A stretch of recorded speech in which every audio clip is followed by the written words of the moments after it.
Hopefully, I'm not as orange as I was yesterday, playing with some color contrast and separation, and hopefully have that camera very soon, along with the lion to go right behind me. I cannot wait to get it back so I can finish my setup. But today we're going to talk about the fact that NFL executives ranked our newest safety, CJ Gardner-Johnson, as one of the best safeties in the National Football League. And this is very exciting because our secondary was the blight of our team. It was the bane of our team's existence. We thought the linebackers were bad. The secondary wind up being even worse.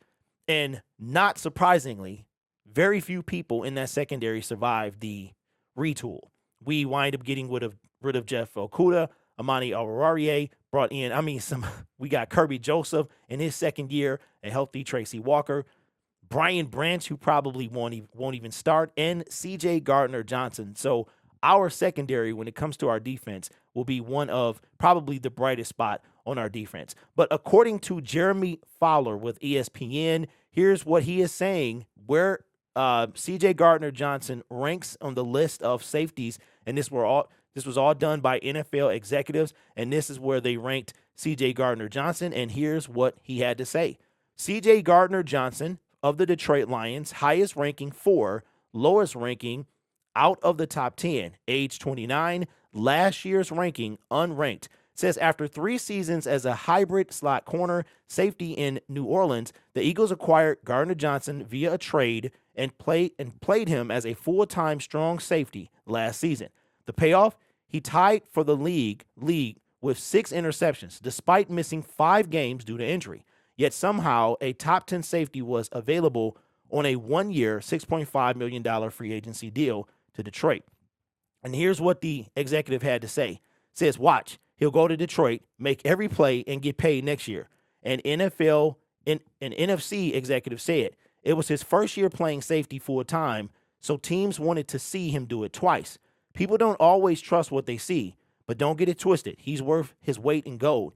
So the Detroit Lions got a dog, and we we talked about it when we saw the reaction from Brad Holmes, what he said about when we got him. He was banging the table. He woke his kids up. And the way that this played out was kind of ironic. CJ Gardner-Johnson was a free agent, and he signed that deal with the Philadelphia Eagles. So Darius Slay, Matt Patricia winds up getting hired by the Philadelphia Eagles. This is early on, and Darius Slay kind of pitched a fit, and he was talking about he wanted to be traded. So then later that night, the trade was rescinded.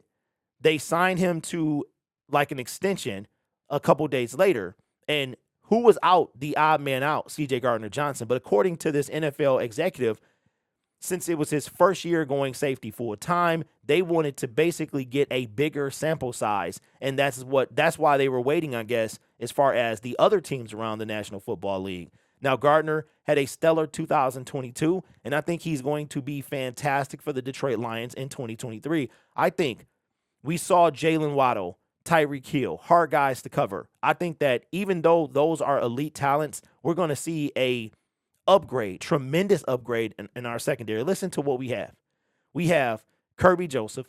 We have Cam Sutton. We have CJ Gardner-Johnson. We have Tracy Walker's going to be back. We have Jerry Jake. We got some guys in that secondary. And I think that it is going to be the best part of probably our defense, period. And all we're going to do is build on that when it comes to the following year. Now, here's the thing about CJ Gardner-Johnson. Brad Holmes really likes this guy. We're going to have probably upwards of $100 million next year.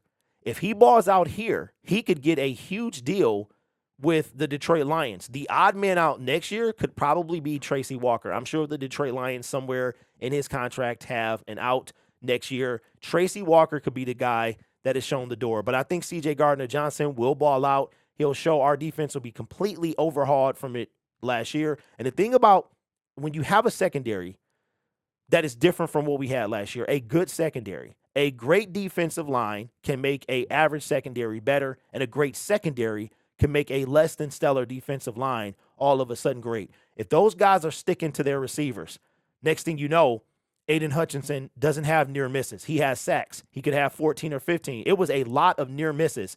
A lot of times that early on he was over pursuing, or he would just the quarterback will get the ball off in just enough time. Imagine if that quarterback has to hold the ball for a half second longer, a tenth of a second, a whole second. That's going to lead to sacks in the backfield. So I'm excited to see how this turns out. Let me know your thoughts in the comments below. Like I said, the studio is almost done. Hopefully I'm not as orange as I was yesterday. I'm using a webcam right now, and I'm trying to fix the saturation with the white balance and the contrast and the brightness and all this stuff. And I got to tinker with it to get it just right. So hopefully this is a lot better than yesterday, and we'll keep playing with it to see. But you guys are awesome. Take care of yourself and each other. We have I think 55 days into the NFL season. And as always, go Lions.